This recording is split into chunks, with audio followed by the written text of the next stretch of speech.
everybody from Las Perlas TV and Espresso TV. Here, Alex Flores with Catherine Gund, right? Perfecto.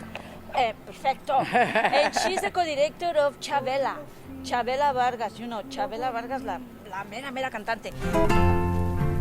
Por lo fresca y lo chiquita que mi cariño te ve. ¿Has visto la película? Por supuesto. No, sí. ¿También sabes español? Más o menos. ¿Spanglish? Mejor si estoy en México. Mejor si estás en... 3 días en México, una copa de vino y ya. Ok. Puedo Bueno, tequila, hablar ¿no? tequila o Tequila. mezcal. O mezcal. En realidad, sí. Wow. I have to say, wow, what a Thank documentary. I mean, I'm like, wow. Just to say very fast, I was watching your documentary with other journalists, and then suddenly I turned my head and he was crying. And I say, are you crying? He said, those songs. I'm not crying because she's dead. I mean, she's 90-something now. Right, wow. I'm crying because the songs that she sings, it just took me back to my country, back to Mexico. And the director did such a great job and putting every single song. So where did it come from you to do a documentary about Chavela? There's so many parts to the answer to that. The first is that when we started, I thought we were going to put 30 songs in the film. I was like, I love them. They're the most important. We have to include all of them. Las simples cosas. There's things that are not in the movie. And in the end, we only used 12 and one on the credits, so 13, and it still feels packed. So I love that he felt he got a sense of the music. But my story for how the film came to be is that in early 90s, I lived in New York City. I was a young queer kid, and AIDS was devastating my community. And my best friend died of AIDS in 1991, and I decided to flee down to Mexico just to get away. So I was wounded and hurt, and I was open to experiencing someone else's understanding of love and loss and the richness and depth and profundity of that. And I was hanging out with a lot of women who introduced me to her music. I fell in love with her music, and then they said, she lives in Ecatepec. Let's go do this interview. She's 71. We have to get an interview before she dies. She's so important. Little did we know that she had only lived half her life. And she starts the film saying, don't ask me where I've been, ask me where I'm going. And we were like, where are you going? We had no idea. I don't know how she knew. But at that point, she had only played small, tiny El Hábito, the little Coyoacan bar that we saw her in. And I'm an Hábito person. You are? Yes, I am. Maybe you're in the movie. I am Did you now. see yourself in the audience? No, I didn't, but I know. Back in the day, Jesus, 1990. And so Eugenia, Jesus, of course. yes. So. Such lovely people. Everybody really let Chavela be their guide, I think. Eugenia, we contacted her on her Facebook page, and she invited us to her home to film. That's how the reception was. So I'm skipping ahead.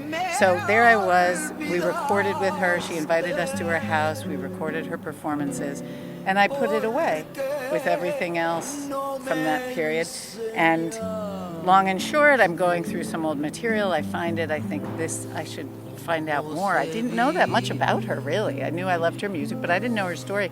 And I love it when people watch the film and say, old fans of hers say, I learned things I didn't know. Not only did they get to experience her again or in a slightly different way, but they also learned things they didn't know, because once I decided to make the film, we just went around, and it was after she'd already died.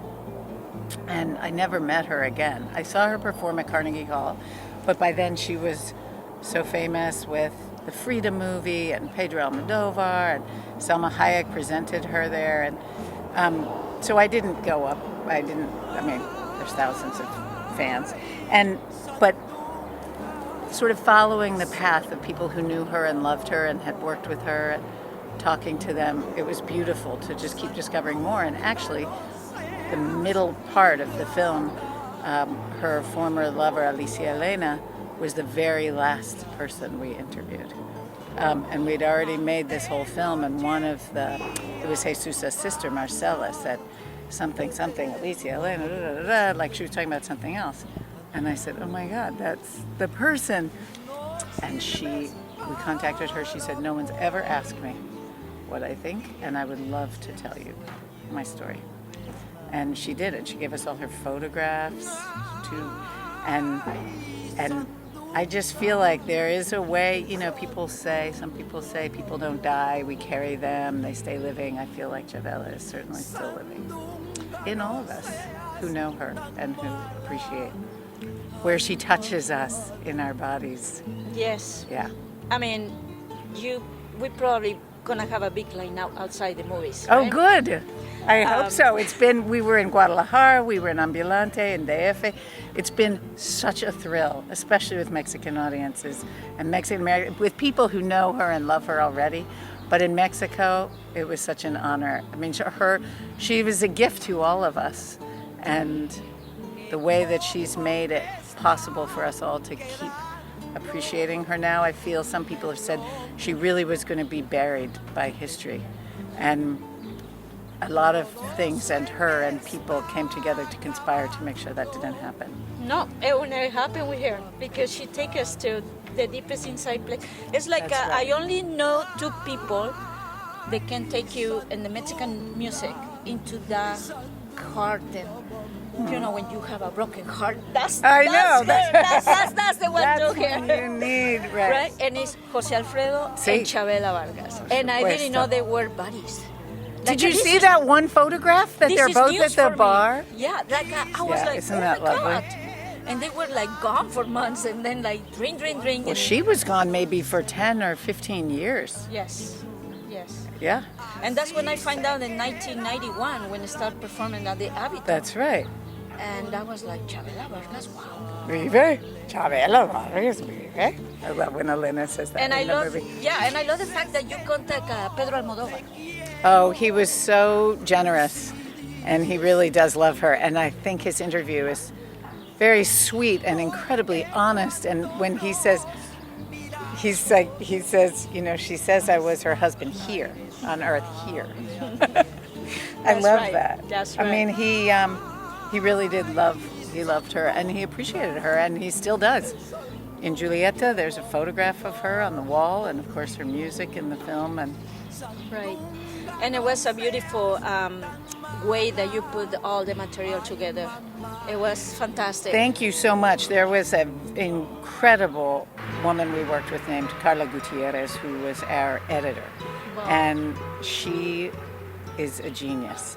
And she has such a feel for emotion. And I think it was interesting with Chavela because she's not very fact-bound. She doesn't stick to the timeline or care much about accuracy and details.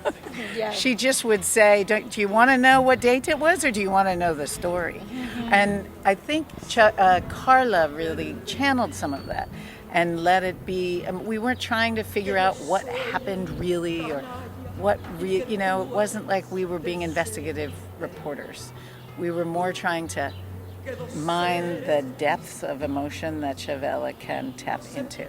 And I think, for example, the Frida scene, when she closes the window and goes to the bed and takes out her braids. And I mean, I think Carla's a genius editor, but this was a perfect film for her to work on. Everything. And we had so much of it is archival.